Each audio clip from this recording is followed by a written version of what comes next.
같이 하나님의 임재를 위해, 새 일 행하심을 위해, 예배 때 하나님과의 만남을 위해서 다 같이 기도하고 예배를 시작하겠습니다.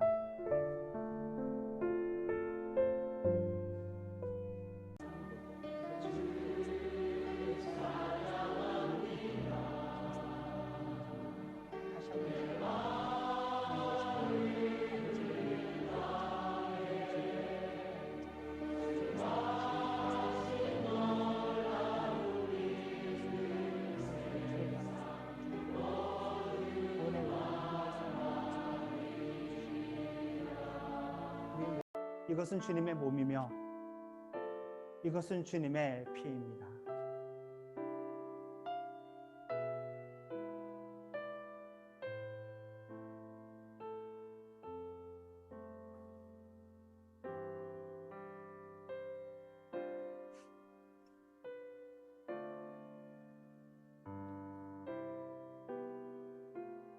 성경 안과 밖에서 보는 것, 마가복음 5장 35절에서 44절의 말씀입니다. 예수께서 말씀을 계속하고 계시는데 회당장의 집에서 사람들이 와서 회당장에게 말하였다. 따님이 죽었습니다. 이제 선생님을 더 괴롭혀서 무엇하겠습니까? 예수께서 이 말을 곁에서 들으시고 회당장에게 말씀하셨다. 두려워하지 말고 믿기만 하여라. 그리고 베드로와 야고보의 동생 요한밖에는 아무도 따라오는 것을 허락하지 않으셨다. 그들이 회당장의 집에 이르렀다. 예수께서 사람들이 울며 통곡하며 떠드는 것을 보시고 말씀하셨다. 들어가셔서 그들에게 말씀하셨다. 어찌하여 떠들며 울고 있느냐? 그 아이는 죽은 것이 아니라 자고 있다. 그들은 예수를 비웃었다. 그러나 예수께서는 그들을 다 내보내신 뒤에 아이의 부모와 일행을 데리고 아이가 있는 곳으로 들어가셨다. 그리고 아이의 손을 잡으시고 말씀하셨다. 달리다굼, 이는 번역하면 소녀야 내가 네게 말한다. 일어나거라 하는 말이다. 그러자 소녀는 곧 일어나서 걸어 다녔다. 소녀의 나이는 12살이었다. 사람들은 크게 놀랐다. 예수께서 이 일을 아무에게 알리지 말라고 그들에게 엄하게 명하시고 소녀에게 먹을 것을 주라고 말씀하셨다. 아멘. 국가대표 선수들이 올림픽을 앞두고 4년간 준비를 합니다. 말 그대로 밥만 먹고 계속 운동만 하는 사람들이죠. 준비된 동작을 보여주는 종목에서는 4년간 같은 동작을 계속 정말 수만 번 반복을 해서 실수가 없도록 연습을 합니다. 수없이 성공했던 그 코스를 실제 경기에서는 실수하는 경우가 허다합니다. 사실 메달을 따느냐 못 따느냐의 차이는 실전에서 실수를 하느냐 실수를 하지 않느냐 그 차이일 정도입니다. 연습과 실전이 이렇게 많은 차이가 난다는 거죠. 믿음 연습과 믿음의 실전도 이렇게나 많은 차이가 발생합니다. TV 여행 방송을 볼 때에 해발 한 4,000m, 5,000m 이상의 고산 지역 방송을 보면은 출연자들은 그 할 만한 경치에 놀라면서 시청자들에게 소개를 하고 방송을 하고 우리들은 화면을 통하여서 대리 만족을 하고 그 자유를 누립니다. 그런데 화면과 현실이 다르다는 사실을 저는 알고 있습니다. 화면에서는 그 웅장한 산, 그 드높은 하늘, 초원의 경치를 비추고 있지만은 북인도 히말라야를 가본 입장에서는 저기 화면에서 지금 생략된 내용이 있는데 아마 출연자들은 지금 고산증 때문에 머리가 아파서 상당하게 고달플 것이다 라는 것을 저는 알고 있습니다. 이렇게 화면 안에서 보는 것과 화면 밖에서 보는 것은 큰 차이가 발생을 합니다. 동남아 지역 여행 방송을 보면서도 그 멋진 해변가를 보고 저기에 여행 가면 얼마나 좋을까. 실제로 현장에 가면은 벌레가 많고 습도가 높고 아주 덥다는 거죠. 그것은 화면을 통하여서 전달되지 않고 오로지 화면을 통하여서는 그 화면에 있는 모든 일들이 쉽게만 아주 수월하게만 보인다는 건데 실제로 그 화면 속으로 들어갔었을 때에는 쉬운 일들은 하나도 없습니다. 누군가의 믿음의 삶을 멀리서 화면으로 보면서 이해하는 것과 실제 내가 삶의 현장 속에서 믿음으로 살아가는 것은 이렇게 큰 차이가 발생합니다. 전혀 다르다고 말을 할 수 있습니다. 지난주 말씀에서 예수님이 주님이신 곳 이 주제로 말씀을 전했습니다.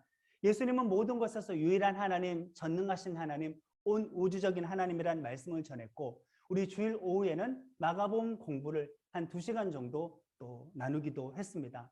바로 그렇게 예수님의 능력에 대해서 유일하신 하나님의 그 어떤 전능하심에 대해서 모든 것에서 주님 되심에 대해서 강조하듯이 설교를 했고 여전히 그 주님의 능력에 대해서 우리가 성경 공부를 하고 지난 한 주간을 보내는데 지난 한 주간은 저희 개인적으로는 믿음과 멘탈이 얼마나 많이 무너지고 흔들렸는지 모릅니다.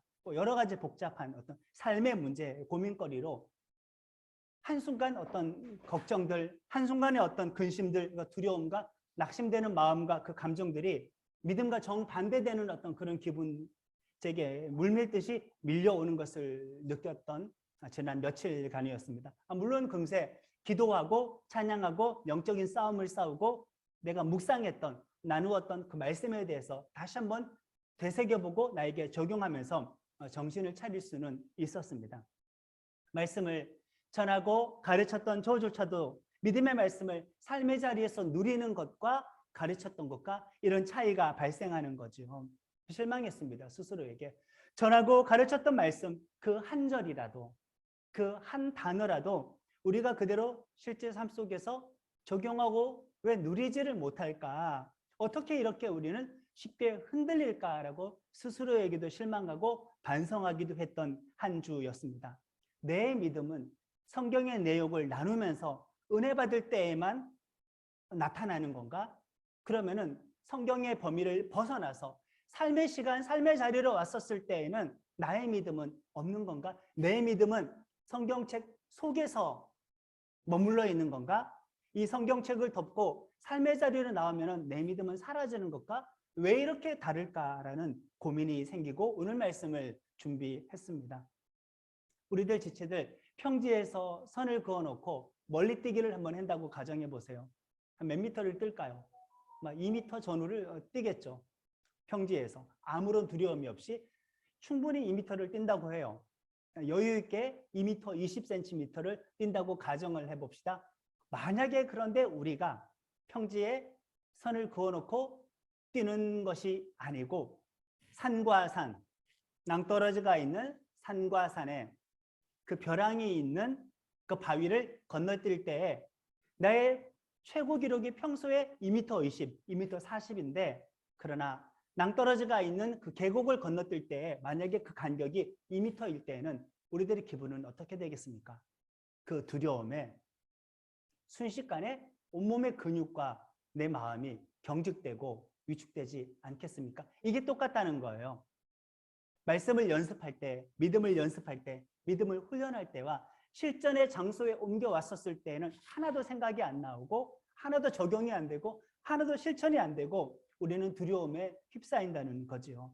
믿음의 연습과 믿음의 실전이 같던가요? 완전히 다르던가요? 내 믿음은 성경의 내용 안에서만 통용되는 믿음인가? 성경의 내용을 밖으로 가져와서도 통용되는 믿음인가? 삶에 잘 적용이 되는 믿음인가? 우리는 곰곰이 한번 생각해 봐야 하겠습니다. 하나님께서 그렇게 많은 증거를 보여주셨죠. 여러분 기회를 주셨는데도 불구하고 우리는 성경 속에서 못 믿는 사람들을 보면은 바깥에서 성경을 공부하는 우리 입장에서 그 사람들 너무 답답합니다. 나는 결과가 뻔히 보이니까 한 페이지를 넘기면은 그 문제가 어떻게 해결이 되는지 그 성경의 이야기가 어떻게 해피엔딩으로 끝나는지 우리는 성경을 한 페이지 넘기면은 그 다음 장을 읽어서 알고 있는 상태에서 믿지 못하는 성경의 등장 인물들을 보게 됐었을 때에는 답답한 겁니다. 왜 이렇게 의심이 많지 이 사람들은? 왜 이렇게 못 믿지? 만약에 성경의 관찰자가 아니라 공부하는 사람이 아니라 내가 그 성경의 주인공이 되어 인물이 되어 그 현장 속에 들어가서 그 시간을 살아간다면은 어떨까? 나도 그 사람들과 똑같이 의심하지 않겠습니까? 우리는 성경에서 한 단어, 한 구절조차도 제대로 믿지 못하고 쉽게 의심에 빠진다는 겁니다. 구약 모세 시대에 이집트에 노예로 살던 이스라엘 백성들을 하나님께서 구하겠다고 어떤 방법을 쓰셨냐면은 그들을 지배하고 있었던 이집트, 성경에서는 애굽이라고 합니다. 그 애굽 사람들에게 10가지의 재앙을 퍼부으셨습니다. 말 그대로 두들기신 거죠. 10가지의 재앙, 다른 말로 10가지의 기적입니다. 10번이라는 횟수죠. 그것을 이스라엘 사람들은 다 경험하고 있습니다. 10가지의 기적이, 10가지의 재앙이 이집트 사람들에게 내리는 것, 저들이 두들겨 맞고 있는 것을 곁에서 지켜보고 있었지요. 그러고 믿음이 생기고 용기가 생겨서 이집트를 탈출하게 되었습니다. 10번이나 하나님의 능력을 봤어요. 그 10번 기적 경험했던 거 다 사라집니다. 진짜 답답해요. 우리 성경의 다음 장을 알고 있는 우리 입장에서는 도무지 이해할 수가 없어요. 10번이나 천지가 개벽할 만한 능력을 보여주셨는데, 기적과 어떤 그 재앙을 보여주셨는데, 그거 뻔히 경험하고 탈출을 해놓고 이렇게 이 사람들은 돌변할 수 있다는 말인가? 성경 속에서 우리들의 믿음은 그 사람들의 불신앙을 정죄하고 비판하지만은 성경 바깥으로 나의 삶으로 우리가 돌아왔었을 때에는 수십 번, 수백 번 성경에서 읽었던 믿음의 이야기가 하나도 떠오르지 않는다는 거예요. 하나도 생각이 안 난다는 거예요. 사소한 문제 하나에도 우리들은 극심한 불신앙과 두려움에 빠진다는 거 알고 계십니까? 느끼고 있으십니까? 구약 성경 속 이집트에서는 왕을 파라오라고 합니다. 파라오를 다른 말로 바로예요. 이름이 아니에요. 그러니까 킹이에요. 왕이라는 뜻이죠. 그러니까 구약의 바로라는 이름이 아니라 이집트의 왕을 파라오라고 합니다. 바로라고 하는데, 바로가 10가지 재앙을 맞고 하나님의 백성들을 놓아주게 됩니다. 견딜 수가 없어서. 그러나 풀어주고 난 다음에 후회가 드는 거죠. 저들을 괜히 풀어주었다. 10가지 재앙을 경험했으면은 하나님의 능력을 알아야 되는데, 살아계심을 알아야 되는데 10번째 재앙이 끝이 나니까 금세 또 하나님 알기를 우습게 하는 거죠. 바로도 마찬가지고 이스라엘 백성도 똑같이 마찬가지입니다. 그래서 전차부대, 기병대를 보내서 이스라엘 백성들을 추격하기 시작합니다. 백성들은 멀리 먼지가 풀풀 일어나는 저 광야를 바라봅니다. 군대가 추격한 사실을 깨닫게 되는 거죠. 방금 직전까지 천지가 개벽하는 대단한 10가지의 기적을 보고 나와왔습니다. 방금 전까지, 아니 전날까지도. 그런데 군대가 추격하는 그 장면을 보는 순간 백성들에게 엄습했던 것은 믿음이 연장되는 것이 아니라 믿음은 싹둑 끊어지고 두려움과 공포가 그들을 지배하기 시작한 것입니다. 도망을 쳐야 되는데 바로 앞에 무엇이 가로막고 있었느냐? 홍해 바다가 그들을 가로막게 된 거죠. 바로가 가까이 올 때에 이스라엘 자손이 눈을 들어 본즉 애굽 사람들이 자기들 뒤에 이른지라. 이스라엘 자손이 심히 두려워하여 여호와께 부르짖고 그들이 또 모세에게 이르되 애굽에 매장지가 없어서 당신이 우리를 이끌어내어 이 광야에서 죽게 하느냐? 어찌하여 당신이 우리를 애굽에서 이끌어내어 우리에게 이같이 하느냐? 우리가 애굽에서 당신에게 이른 말이 이것이 아니냐? 이르기를 우리를 내버려 두라. 우리가 애굽 사람을 섬길 것이라 하지 아니하더냐? 애굽 사람을 섬기는 것이 광야에서 죽는 것보다 낫겠노라라고 군대의 추격과 홍해 바다의 장애물 사이에 끼어서 이스라엘 백성들은 자기들을 구원한 하나님과 자기들을 구원한 모세에 대하여 원망과 불평을 하기 시작하는 겁니다. 이집트 사람들이 10가지 재앙을 당할 때에는 멀리서 볼 때에는 하나님께서 살아계시는구나라고 놀라운 기적에 감탄을 했겠죠. 그러나 내가 어떤 한 가지 어려움을 당하게 되었을 때는 남에게 역사하셨던 하나님의 능력은 다 사라지고 내일이 되었을 때에는 순식간에 우리들은 의심을 합니다. 당장 불평과 공포에 사로잡힙니다. 홍해 앞에서 두려움에 떨었던 이 백성들의 모습은 사실 신약에도 똑같이 반복이 됩니다. 재방송이 되는데 지난주 우리가 나눴던 본문의 말씀입니다. 풍랑이는 갈릴리 호수에서 두려움에 떨었던 제자들의 모습으로 여전히 반복이 되고 있는 거죠. 제자들은 유대인이었으니 구약 출애굽의 이 사건에 대해서 아주 소상히 자세히 당연히 알고 있었을 것입니다. 이들도 자기 조상들의 불신앙을 보면 답답해 했겠죠. 10가지 재앙을 경험하고 탈출을 했는데 군대가 추격하고 홍해가 있다고 해서 자기 조상들은 이렇게 하나님을 의심했구나라고 구약을 잘 알았을 이 유대인들은, 예수님의 제자들은 자기 조상들의 불신앙에 대해서 답답해 했을 것입니다. 본인들이 풍랑이 일었던 바다 위에서는 두려워 떨어놓고 성경을 관찰할 때에는 거기에서 그들의 불신앙을 정죄하면서 나는 믿었을 텐데 의심하지 않았을 텐데라고 했는데 자기의 삶의 자리로 왔었을 때에는 성경 안에서 납득이 되었던 그 믿음은 다 사라져버리고 만 것입니다. 앞서 예수님은 많은 능력과 기적 행함을 통하여서 제자들에게 이미 확인시켜 주었죠. 10가지 이상을 보여주었죠. 10가지만 보여주셨겠어요? 귀신 쫓고 병 고친 사람 수백 명, 수천 명은 될 것입니다. 성경이 일일이 다 기록하지 않고 생략해 놓아서 그렇지 고침받은 사람 최소한 수백 명이에요. 10가지 재앙을 넘어서는 횟수이죠. 그것을 보고 제자들은 홍해 앞에서 갈릴리 바다 앞에서 똑같이 의심을 반복한 것입니다. 이렇게 성경 속에서의 믿음을 현실 속에서의 믿음으로 연결하지 못했던 겁니다. 하나님의 은혜로 출애굽한 백성들이 이제 홍해를 건너서 광야길을 지나 시내산에 도착을 했습니다. 시내산에서 백성들은 수개월 동안 머물렀는데 본격적인 광야 행군을 시작하기 전이에요. 본격적인 광야 행군을 시작하기 전에 시내산에서 하나님께서 이 백성들을 몇 개월 동안 무진장 훈련을 시켰습니다. 일단 십계명을 비롯해서 말씀을 주셨죠. 그리고 인구 조사해라, 성막을 만들어라, 조직을 어떻게 짜라, 행군 대형을 이렇게 짜라. 그런데 시내산에 머물 때에는 이스라엘 백성들이 시키는 거 100% 다 순종을 했어요. 민수기 초반부를 읽어보면은 백성들이 그냥 하나님께서 하라고 하는 모든 말들, 모세가 시키는 모든 명령들을 다 순종을 해요.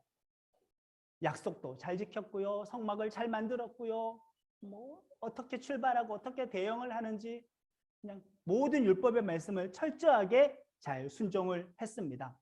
그리고 나서 시내산을 출발해서 본격적인 광야 행군을 하는데 광야라는 현장, 실전의 상황 속에서는 이들이 어떻게 했을까요? 자, 우리 민수기 10장 33절과 11장 1절의 말씀을 한 목소리로 읽습니다. 그들이 여호와의 산에서 떠나 3일 길을 갈 때에 여호와께서 들으시기에 백성이 악한 말로 원망을 하며 여호와께서 들으시고 진노하사. 아멘.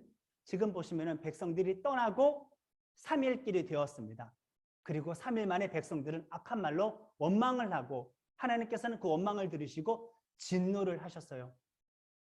시내산에 도착해서 몇 개월 동안 거기서 명령하셨던 하나님의 모든 명령의 말씀을 다 순종했어요. 그때는 100% 순종을 했습니다. 말씀 훈련 잘 받았어요. 이렇게 해 저렇게 해 그대로 다 따랐는데 출발하고 나서 3일째가 되는 그날 바로 원망을 하기 시작했다는 것이죠. 이렇게 연습할 때랑 실전이 다르다는 거예요. 현장에서의 믿음과 그 이전에 준비할 때의 믿음이 다르다는 겁니다. 예수님이 죽으신 지 3일 만에 부활하셨는데 그 3일 동안 제자들은 어떻게 되었을까요? 믿음을 잃어버리고 숨어들 생각, 도망칠 생각을 하지 않았습니까? 예수님은 돌아가시고 3일 동안 제자들이 믿음이 무너졌던 것처럼 시내산에서 말씀을 훈련받고 철저하게 순종하고 출발한 뒤 3일 만에 무너졌던 이 사람들도 똑같은 불신앙의 모습을 보여주었던 것입니다. 이렇게 성경은 구약이나 신약이나 믿음의 조상들이나 그 후예들이나 똑같은 잘못과 실수를 반복하고 있는 것을 우리는 볼 수가 있어요. 정말 연습과 실전, 이론과 실전, 말씀 훈련과 삶의 현장 적용이 이렇게나 많이 다릅니다. 우리들은 바로 옆에서 하나님이 일하셔도 내 일에 있어서는 하나님이 일하신다고 생각하지 못합니다. 누군가의 간증을 들으면서 분명히 그 사람의 간증을 통하여 하나님의 살아계심을 확인했으면서도 그 사람이 겪었던 일과 동일한 어려움을 내가 겪게 되었을 때에는 10번의 간증도 소용이 없고 내게서 하나님은 없는 것과 마찬가지가 됩니다. 오늘 본문 말씀의 내용은 야이로의 딸을 살리는 내용인데 혈루병 여인을 고치는 내용이 포함된 구절입니다. 우리 성경 공부 시간에 여러 번 반복해서 이야기를 했습니다. 분명히 이야기 처음과 마지막은 야이로의 딸을 살리는 이야기인데 중간에 혈루병 여인을 만나서 그 병 고쳐주는 이야기가 있다는 것. 이런 구조를 샌드위치 구조라고 하죠. 단팥빵에서 단팥이 중요한 것처럼 샌드위치에서 그 중간에 햄이 중요한 것처럼 여기에서의 주제는 혈루병 여인과 대화를 했었을 때 예수님께서 말씀하신 것이 주제라고 할 수 있습니다. 마가복음 5장 34절의 말씀을 우리 한 목소리로 읽습니다. 예수께서 이르시되 딸아 내 믿음이 너를 구원하였으니 평안히 가라. 내 병에서 놓여 건강할지어다. 아멘. 이게 주제 말씀이고 이 주제의 말씀을 야이로의 딸을 살리는 이야기가 감싸고 있는 게 오늘 본문의 구조입니다. 한 이야기 안에 다른 이야기를 집어넣어서 이 둘의 믿음을 지금 비교하고 있어요. 비교하고 있습니다. 야이로의 딸, 혈루병 여인, 둘 다 여자. 12살, 12회 제 딸을 살려주십시오라고 야이로는 예수님께 엎드렸고 살려주신 것에 대해서 고맙다고 혈루병 여인은 예수님께 엎드렸습니다. 이 두 사람 다 예수님께서 가서 신체의 접촉을 통하여서 고쳐주신 케이스인데 똑같은 유사점은 있지만 차이점은 있어요. 내 믿음이 너를 구원하였으니 평안히 가라. 이 말은 혈루병 여인만 들었고 야이로는 믿음의 칭찬을 듣지 못했다는 겁니다. 비교를 통하여서 하나님께서 우리들을 교훈하고 계시는 것입니다. 사실 이 두 사람을 신분을 놓고 생각했었을 때 혈루병 여인과 회당장과 누가 성경과 가까운 사람이라고 할 수 있겠습니까? 누가 하나님의 말씀에 더 익숙한 사람이라고 할 수가 있겠습니까? 혈루병 여인은 몸이 피 흘리는 병이기 때문에 더러워서 최소한 12년 동안은 회당과 성전 출입을 못했습니다. 그렇겠죠? 전문적인 말씀 사역자를 통하여 말씀 양육을 최소한 12년 동안은 못 받은 사람입니다. 회당장은 어떤 사람이에요? 회당을 관리하는 사람이에요. 오늘날로 말하면 교회 관리하는 사람이라고 할 수 있습니다. 유대교에서는 예루살렘 성전은 하나 있었지만은 동네마다 마을마다 회당은 아주 하나씩 많이 있었어요. 회당에서 말씀을 중심으로 한 공적인 예배가 이루어지고 있는데 회당장의 역할은 그 회당을 관리하는 것, 그 예배 순서를 관리하는 것, 예배의 질서를 관리하는 것, 회당에 와서 말씀을 봉독해 줄 사람의 순서를 정하는 것, 이렇게 예배를 주관하고 관리하는 일들을 회당장이 했으니 당연히 혈루병 여인보다 이 회당장은 하나님의 말씀과 가까운 사람이죠. 피 흘리는 병이 있으면 회당 출입이 안 되고 성전 출입이 안 되었으니 12년 동안은 말씀과 멀어져 있을 여인이었습니다. 분명히 말씀과 가까운 사람은 회당장이고 말씀과 먼 사람은 혈루병 여인인데 이 둘을 비교해 놓고 믿음 칭찬은 혈루병 여인이 받았어요. 야이로는 믿음 칭찬을 받지 못했습니다. 내 믿음이 성경의 내용 안에서만 그래 아멘 하면 그러나 실제 삶의 문제, 내 문제로 왔었을 때에는 예수님에 대해서 아멘하지 못하는 성경 안에서의 믿음을 성경 밖으로 가지고 오지 못하는 이중적인 믿음을 혹시 간직하고 있지는 않으십니까? 그러면 이 본문 속에서 나는 혈루병 여인인가? 내가 회당장 야이로인가? 한번 생각해 볼 수가 있습니다. 마가복음 5장 34절 내 믿음이 너를 구원하였으니 평안히 가라. 내 병에서 놓여 건강할지어다. 이 말씀 사실 이거는 회당장 야이로가 들었어야 할 말씀입니다. 성경 말씀을 아주 많이 가까이 했기 때문입니다. 정말 성경 말씀 따로 현실에서의 믿음 따로인 상황이 벌어졌죠. 성경 안에서 믿음은 있으나 성경 밖에서는 믿음이 없는 겁니다. 바로 앞에서 벌어지는 남들의 믿음 이야기가 내게 문제가 발생했었을 때는 내 믿음으로 연결되지 못하는 그 이야기가 오늘 본문에서 지금 벌어진 겁니다. 자, 예수님이 갈릴리 저편 가셨다가 거라사에서 군대 귀신을 쫓으시고 다시 갈릴리를 건너서 이평으로 오셨을 때 그 갈릴리 호숫가에 지금 회당장은 기다리고 있었습니다. 왜요? 내 딸이 지금 죽게 되었습니다. 목숨이 간당간당합니다. 자기 딸 살리기 위한 아버지의 마음이 얼마나 절박했겠습니까? 보자마자 예수님께 엎드려서 주님, 내 딸이 지금 죽게 되었습니다. 살려주십시오라고 요청을 하고 예수님께서는 지금 야이로와 함께 야이로의 집으로 이동하고 계십니다. 여기서 야이로는 예수님이 자기의 딸을 고쳐주시기를 소망을 했지 확신하지는 않았습니다. 근데 혈루병 여인은 믿었잖아요. 믿음과 소망은 조금 다릅니다. 이렇게 되기를 원하는데 이거는 소망이죠. 이렇게 될 줄로 확신합니다. 이거는 믿음이죠. 야이로는 소망했고 혈루병 여인은 믿었습니다. 믿음이 칭찬받고 소망은 칭찬받지 못했습니다. 우리는 문제가 발생할 때 그 문제가 해결되기를 전부 다 소망은 하고 있잖아요. 그러나 믿지 못하기 때문에 두려운 거죠. 하나님께서 우리들의 믿음이 소망하고 원하는 것 차원에 머물러 있기보다는 믿기를 바라십니다. 자, 데리고 가고 있어요. 그 중에서 혈루병 여인을 만났습니다. 자, 여러분들이 이 야이로의 입장이 되어보는 거예요. 죽을 병에 걸린 내 딸을 살리러 예수님을 데리고 가는데 그 앞에서 한 여자가 예수님을 붙잡고 지금 시간을 지체하고 있네요. 장애물이죠. 방해이지 않습니까? 근데 사실은 그렇게 생각하면 안 돼요. 왜요? 불치병을 가는 도중에 예수님께서 고쳐주셨으면은 도리어 믿음이 생겼어야죠. 도리어 믿음이 자극받았어야죠. 아하, 12년 동안 못 고쳤던 불치병을 예수님께서 고쳐주셨으면은 내 딸을 예수님께서 살리고 고치실 수 있겠구나라는 믿음을 가졌어야 되는데 기적의 현장을 내 눈앞에서 목격했잖아요. 그러나 내 눈앞에서 기적의 현장을 목격했지만은 내 일로 돌아왔었을 때에는 이게 적용이 안 되는 거예요. 내 딸 지금 죽을 것 같아. 내 딸 지금 위급해. 빨리 예수님 가야 돼. 방금 나는 놀라운 능력을 경험했는데 내 딸의 문제로 돌아왔었을 땐 이 문제가 내게로 연결이 안 되는 거예요. 성경 말씀이 내게로 연결이 안 돼요. 성경 속에서 하나님의 능력이 삶의 자리에서 내게로 연결이 안 돼요. 남미를 볼 때에는 그냥 관찰자 입장에서 그 믿음을 보지만 내 일이 될 때에는 믿음을 관찰을 했었어도 내 일이 될 때에는 믿음이 안 되었던 것입니다. 시간을 지체하는 동안 무슨 일이 벌어졌느냐? 결국에는 딸이 죽게 된 겁니다.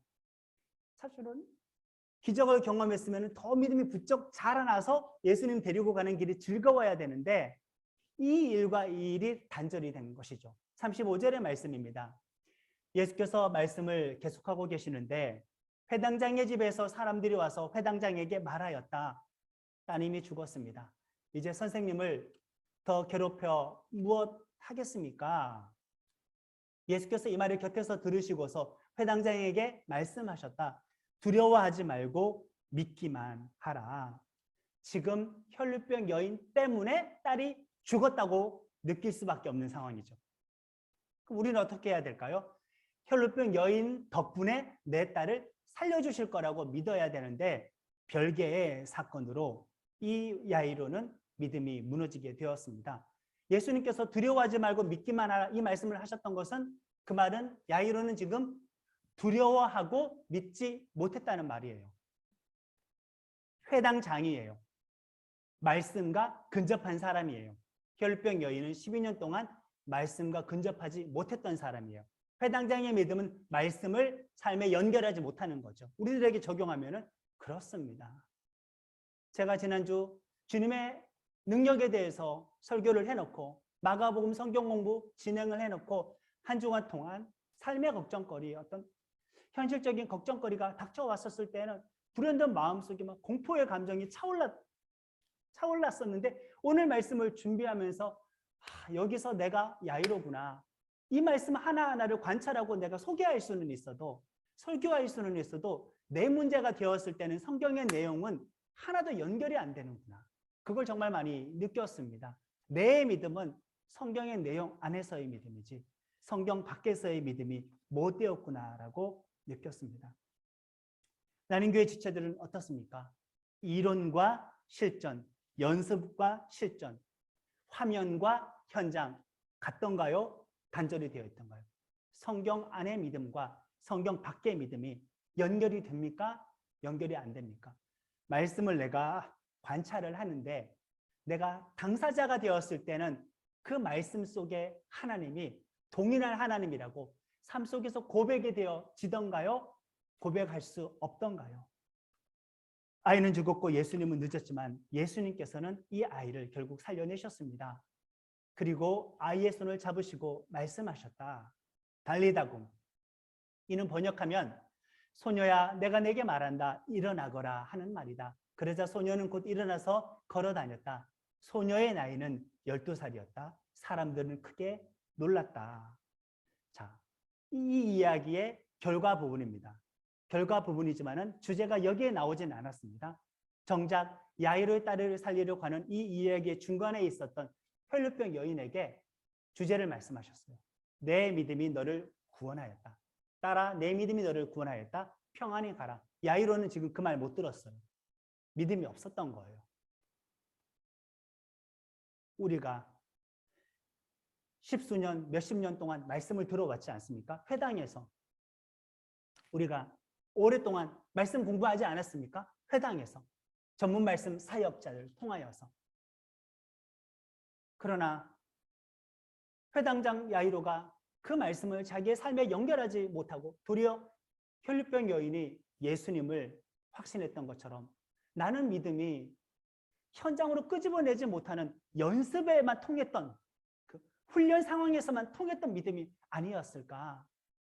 그런 반성을 우리는 해야 하겠습니다. 오는 길에 기적을 보고 바로 딸이 죽었다는 소식을 듣고 연결하지를 못합니다. 우리 오늘 예배를 드리고 또다시 삶의 자리에 가서 직장에서나 가정에서나 사회생활을 할 때 또다시 문제가 발생하면은 하나도 연결하지 못할 수가 있어요. 연결이 안 될 때가 있습니다.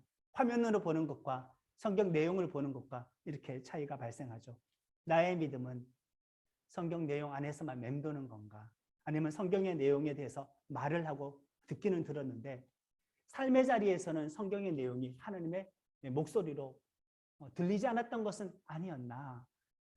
단어 하나라도 내 삶 속에서 믿기를 정말 원합니다. 한 구절이라도 정말 내가 순진하게 믿고 확신해 보기를 원합니다. 그런 갈급함이 나는 교회 지체들에게 있기를 바라고 그것이 기도의 고백이 되었으면 좋겠습니다. 특별히 우리가 성경 말씀 속의 믿음을 성경 밖에 삶으로 가져올 때 방해가 되는 요인이 있는데 어디서 우리들 대부분 다 무너지냐면은 각 사람이 가지고 있는 그 트라우마를 건드렸을 때에는 다 무너지게 됩니다. 버틸 수가 없게 됩니다. 지금 야이로에게 있어서 트라우마는 뭐예요? 딸이 지금 죽을 위험에 처했다라는 거예요. 이걸 건들면 안 되는 거예요. 야이로에게 있어서의 트라우마는 딸이 죽는 상황인 거예요. 거기에 가장 예민합니다. 가장 민감한 겁니다. 그런데 혈루병 여인과 대화를 하는 중에 누군가 집안 사람이 와서 딸이 죽었으니까 선생님 놔주세요라고 하는 순간 그 사람에게 이제 가장 극심히 두려워했던 마음의 상처를 건드려 버리는 거죠. 그 순간 와르르 믿음이 무너져 버리게 된 겁니다. 약점이 있잖아요, 우리가 다. 단점이 있잖아요. 건들면 폭발하는 어떤 한 부분에 죄가 있어요. 그게 내가 쉽게 무너지는 죄이든지 나의 상처 트라우마이든지 약점이든지 단점이든지 왜 우리가 말씀을 현실로 못 가져오냐, 특히 어디에서 무너지느냐, 나의 상처와 연약한 지점을 어떠한 상황이나 사람이 건드려버리게 되었을 때는 그냥 그 순간만큼은 우리가 와장창 무너지게 되는 거죠. 그때 예수님은 이렇게 말씀하십니다. 두려워하지 말고 믿기만 하라. 성경 속의 모든 말씀을 나의 삶 속에서 말씀하시는 하나님의 음성으로 듣기를 소원합니다.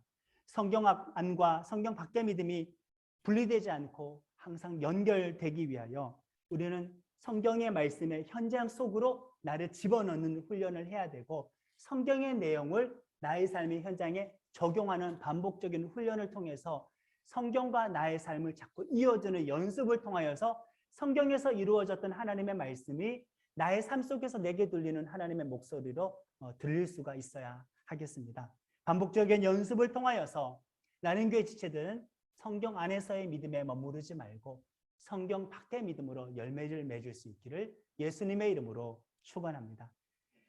오늘 주신 말씀 붙잡고 우리 기도하시겠습니다. 결단의 기도의 제목 보시고 다 같이 우리 기도.